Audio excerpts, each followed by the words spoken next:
आज का हमारा विषय है उदासीनता।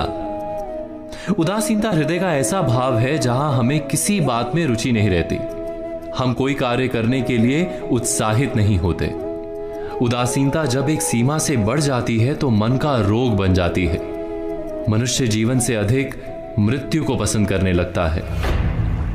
हम सब जीवन में कभी ना कभी उदासीनता का अनुभव अवश्य करते हैं। मन निराशा से भर जाता है और हम कार्य का त्याग कर बैठते हैं।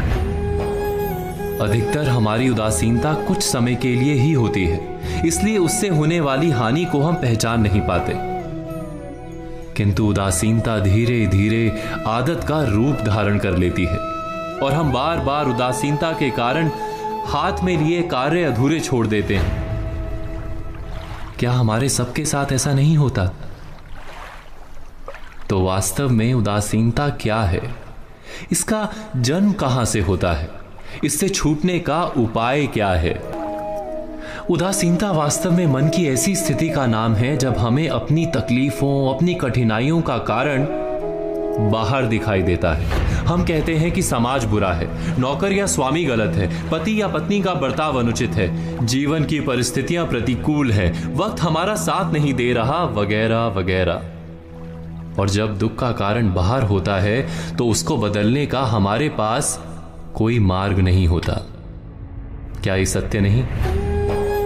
हम समय को किस प्रकार बदल सकते हैं, परिस्थितियों में कैसे परिवर्तन ला सकते हैं हम? अर्थात हम स्वयं को निस्सहाय मानने लगते हैं और वहीं से उदासीनता का जन्म होता है। क्या ये सत्य नहीं?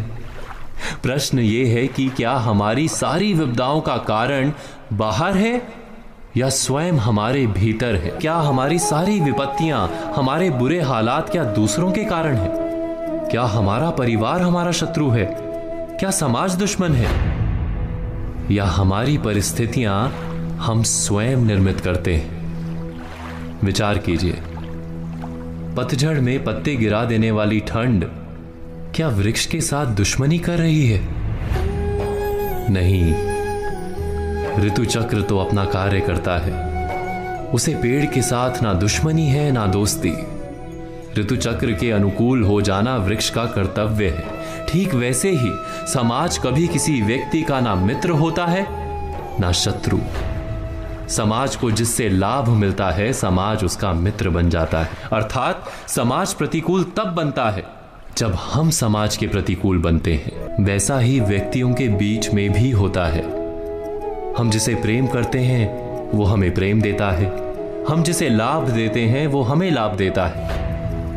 हमारे हालात बदलने के लिए हमें स्वयं अपने आप में परिवर्तन करना पड़ता है। इतना समझ लेने पर स्वयं में परिवर्तन करना कठिन नहीं।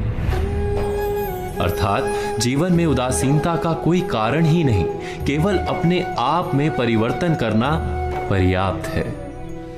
अवश्य विचार कीजिएगा, चिंतन कीजिएगा, मनन कीजिएगा।